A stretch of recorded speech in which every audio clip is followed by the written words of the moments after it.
지금 미국 애리조나 사막에서 충격 사건이 벌어졌습니다. 단 47초 만에 6kg 닥스훈트가 코요테 2마리에게 물려가던 순간이었는데요. 일반 가정집 애완견이라면 속수무책이었을 상황에서 뜻밖의 반전이 일어났습니다. 한국에서 온 국견 진돗개 바람이 맹수 앞에 홀로 뛰어든 것입니다. 약자가 희생될 수밖에 없는 장면에서 강자가 물러난 순간이었는데요. 하지만 충격적인 사실은 이게가 원래 군견 후보였으나 너무 독립적이라는 이유로 탈락했던 과거를 가진 존재라는 점입니다. 과연 바람은 어떻게 코요테를 몰아내고 한 마을을 지켜낸 영웅이 되었을까요? 여러분이 이야기가 놀랍고 흥미로우셨다면 지금 좋아요와 구독 버튼 눌러주세요. 앞으로도 믿기 힘든 실제 사건과 감동적인 이야기들을 전해드리겠습니다. 댓글로는 여러분이 기억하는 반려동물의 특별한 순간을 꼭 공유해주세요. 안녕하세요. 저는 애리조나 사막 도시 투손에 사는 엘리사입니다. 68세 은퇴한 사서였죠. 새벽 4시 47분 제 삶이 완전히 바뀐 순간이었어요. 단 47초 만에 말입니다. 뜨거운 사막 바람이 창문을 흔들고 멀리서 코요테 울음소리가 들려왔습니다. 하지만 그때까지만 해도 저는 그저 또 다른 평범한 새벽이라고 생각했어요. 혼자 사는 집은 너무 조용했습니다. 남편을 떠나보낸 지 3년, 매일 반복되는 일상이 숨막힐 정도였죠. 도서관에서 40년간 일했지만 은퇴 후엔 책장만 바라보며 하루를 보내곤 했어요. 그런 제게 변화가 필요했습니다. 어느 토요일 오후 투손 동물보호소를 찾았어요. 입양을 결심한 건 아니었습니다. 그저 외로움을 달래고 싶었죠. 여러 개들이 꼬리를 흔들며 관심을 끌었지만 구석 캔넬의 한 마리가 눈에 들어왔어요. 중형 크기의 흰색과 갈색이 섞인 개였습니다. 다른 개들과 달리 짖지도 않고 다가오지도 않았어요. 그저 저를 조용히 바라보고만 있었죠. 보호소 직원 마크가 다가왔습니다. 저 개는 어떤 품종인가요? 진돗개라고 해요. 한국에서 온 국견이에요. 천연기념물이기도 하고 충성심이 강한 품종이죠. 마크의 설명을 들으며 그 개를 다시 봤어요. 얌전한 게 아니라 무언가 지켜보고 있는 것 같았습니다. 깊고 진중한 눈빛이었죠. 그 순간 직감했어요. 이 개와 함께 해야겠다고요. 이름은 뭐예요? 바람이에요. 6개월 전에 들어왔는데 아직 입양을 못 갔어요. 너무 독립적이라서 사람들이 어려워하거든요. 바람. 참 어울리는 이름이었습니다. 사막의 바람처럼 자유로우면서도 어딘가 쓸쓸한 느낌이 들었어요. 그날 바로 입양 절차를 밟았습니다. 혼자 사는 노인에게 중형견은 부담스럽다는 직원들의 우려도 있었지만 마음은 이미 정해져 있었어요. 집에 온 첫날 밤 바람은 현관 앞에 자리를 잡았습니다. 제가 준비한 쿠션을 거부하고 말이에요. 마치 문을 지키는 파수꾼 같았죠. 며칠이 지나도 바람의 습성은 변하지 않았어요. 새벽마다 울타리를 따라 천천히 걸으며 영역을 점검했습니다. 처음엔 걱정했어요. 혹시 스트레스 받는 건 아닌지 말입니다. 하지만 바람의 행동엔 목적이 있었죠. 매일 새벽 5시 정확히 같은 시간에 일어나 집 둘레를 한 바퀴 돌았어요. 그 모습을 지켜보며 묘한 안정감을 느꼈습니다. 이웃 할머니 도로시가 자주 놀러왔어요. 그녀의 반려견 루나는 작은 닥스훈트였습니다.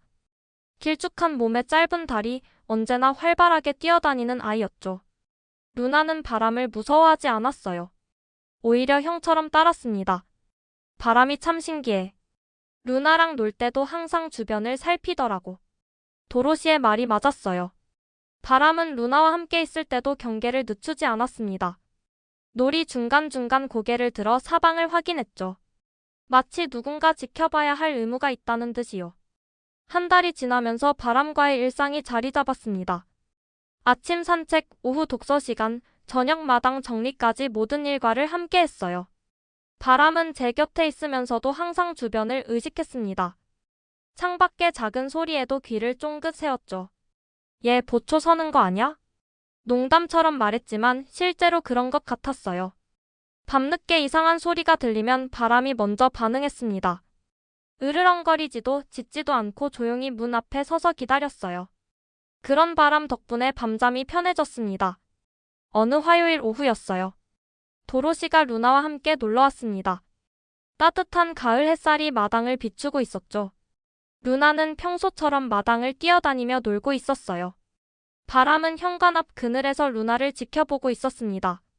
갑자기 바람에 귀가 쫑긋 섰어요. 몸이 긴장하며 일어섰습니다. 저는 처음엔 무엇 때문인지 몰랐어요. 하지만 바람의 시선을 따라가자 울타리 너머로 움직이는 그림자가 보였습니다. 코요테였어요. 사막지대에 사는 야생 객과 동물이죠. 평소에도 가끔 보이긴 했지만 이렇게 가까이 온 적은 없었습니다. 녀석은 울타리 틈을 노리며 서서히 다가오고 있었어요. 목표는 분명했습니다. 무방비 상태로 놀고 있는 작은 루나였죠. 모든 일이 순식간에 벌어졌습니다. 코요테가 울타리를 뛰어넘는 순간 저는 숨이 멎는 듯 했어요. 루나는 아직 위험을 모른 채 꽃밭을 파헤치며 놀고 있었습니다. 거리 측정을 해보니 코요테와 루나 사이는 불과 5m였어요. 루나야. 제 비명소리에 루나가 고개를 들었지만 이미 늦었습니다. 코요테가 낮은 자세로 달려들었어요. 갈색 털이 햇빛에 번뜩이며 날카로운 이빨이 드러났습니다. 루나의 작은 몸집으로는 도저히 상대가 안 되는 크기였죠. 그때 바람이 움직였어요. 현관에서 마당까지 단숨에 뛰어나갔습니다. 제가 본 것 중 가장 빠른 속도였어요. 하얀 털이 바람에 날리며 코요테와 루나 사이로 몸을 던졌습니다. 둥! 몸통 박치기 소리가 마당에 울려 퍼졌어요. 바람이 옆구리로 코요테를 들이받은 순간이었습니다. 코요테는 균형을 잃고 비틀거렸어요. 하지만 곧 자세를 잡고 바람을 노려봤습니다. 두 동물이 서로를 마주보며 대치했어요. 코요테는 키가 더 크고 야생의 날카로움을 갖고 있었습니다. 반면 바람은 체격은 비슷했지만 근육질로 단단해 보였어요. 긴장감이 마당 전체를 감쌌습니다. 코요테가 먼저 공격했어요. 날렵하게 바람의 목을 노렸습니다. 하지만 바람은 한 발 물러서며 피했어요. 동시에 낮은 으르렁 소리를 냈습니다. 평소 조용한 바람에게서 나온 소리라곤 믿기 어려웠죠. 으르르르. 위협적이면서도 절제된 소리였어요. 코요테가 잠시 멈칫했습니다. 바람의 눈빛이 완전히 달라져 있었어요. 평소의 온순함은 온데간데없고 차갑고 날카로운 전투태세였습니다. 두 번째 공격이 시작됐어요. 이번엔 바람이 먼저 움직였습니다. 낮게 자세를 낮추며 코요테의 앞다리를 겨냥했어요. 순간 코요테가 점프했지만 바람은 이미 예상하고 있었던 듯 몸을 틀며 피했습니다. 바로 반격이 이어졌어요. 바람이 코요테의 옆구리에 강하게 몸통 박치기를 날렸습니다. 코요테가 크게 휘청거렸어요. 그 틈에 바람은 코요테의 목 뒤쪽으로 달려들었습니다. 코요테가 놀란 듯 뒤로 물러났어요. 바람은 계속해서 전진했습니다. 한 걸음 한 걸음 코요테를 울타리 쪽으로 밀어붙였어요. 마치 이곳은 내 영역이다라고 선언하는 것 같았습니다. 47초가 지났을 때 상황이 완전히 뒤바뀌었어요. 코요테는 바람의 기세에 완전히 눌려 있었습니다. 바람이 한 발 더 다가서자 코요테가 뒷걸음질 쳤어요. 야생의 본능으로 위험을 감지한 거였죠. 바람은 멈추지 않았어요. 코요테를 울타리까지 몰아붙였습니다. 그리고 울타리 앞에서 몸을 낮추며 최후 경고를 보냈어요.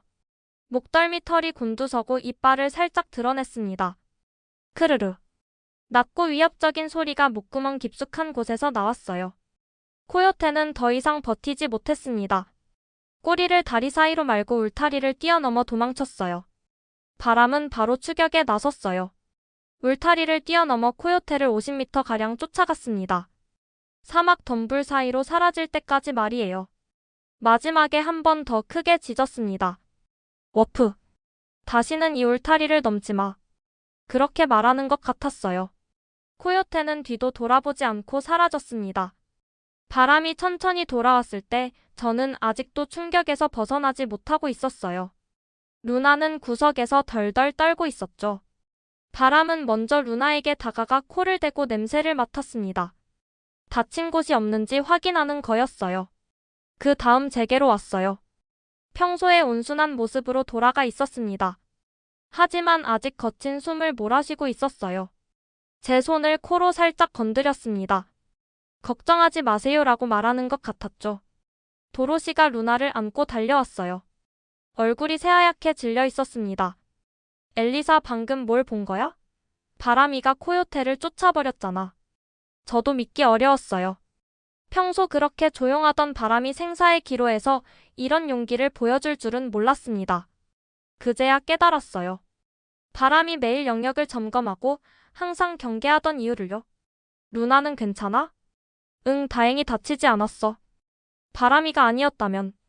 도로시는 말을 잇지 못했어요. 우리 모두 알고 있었습니다. 바람이 없었다면 루나는 코요테의 먹이가 되었을 거라는 걸요. 그날 저녁 이웃들이 소문을 듣고 찾아왔어요. 마크 아저씨, 수잔 부부, 심지어 길 건너 톰까지 왔습니다. 모두들 바람의 용감한 행동에 감탄했어요. 정말 47초 만에 일어난 일이야? 코요테가 그렇게 쉽게 도망간다고? 저 조용한 개가 그런 일을 해냈다니. 다음 날 아침 지역신문 기자 제이슨이 찾아왔어요. 소식을 들은 이웃이 신고한 거였습니다. 30대 초반의 젊은 기자였지만 진지하게 취재했어요. 정확히 몇 초 동안 싸웠나요? 스톱워치로 잰 건 아니지만 47초 정도였어요. 코요테가 울타리를 넘어온 순간부터 도망갈 때까지요. 제이슨이 꼼꼼히 메모했습니다. 바람은 평소처럼 현관 앞에 앉아 있었어요. 기자를 경계하는 눈치였지만 공격적이지는 않았습니다. 진돗개라고 하셨죠? 한국 품종 맞나요? 네, 보호소에서 그렇게 들었어요. 제이슨은 바람을 자세히 관찰했어요. 사진도 여러 장 찍었습니다. 바람은 카메라를 의식하지 않고 자연스럽게 행동했어요. 마치 이런 상황에 익숙한 것처럼요. 수의사 선생님 말씀도 들어보고 싶은데요. 우리는 함께 동물병원으로 갔어요. 닥터 윌슨은 바람을 진료한 적이 있는 수의사였습니다. 50대 중반의 경험 많은 분이었죠. 바람이는 특별한 개예요. 명령을 기다리기보다는 상황을 스스로 판단해서 행동하거든요. 닥터 윌슨의 설명이 흥미로웠어요. 일반적인 반려견과는 다른 행동 패턴을 보인다는 거였습니다. 코요테와 맞서 싸울 수 있을까요? 체격상으론 비슷해요. 하지만 바람이는 보호 본능이 강해요. 자신의 영역과 가족을 지키려는 의지가 남다르죠. 그날 오후 투손 데일리 뉴스에 기사가 실렸어요. 헤드라인이 인상적이었습니다. 사막을 지킨 한국견 바람이. 기사엔 바람의 사진과 함께 사건 전말이 자세히 나와 있었어요. 온라인에서도 큰 화제가 됐습니다. 댓글들이 쏟아졌어요. 진돗개는 역시 용감하네요. 47초 만에 코요테를 물리치다니.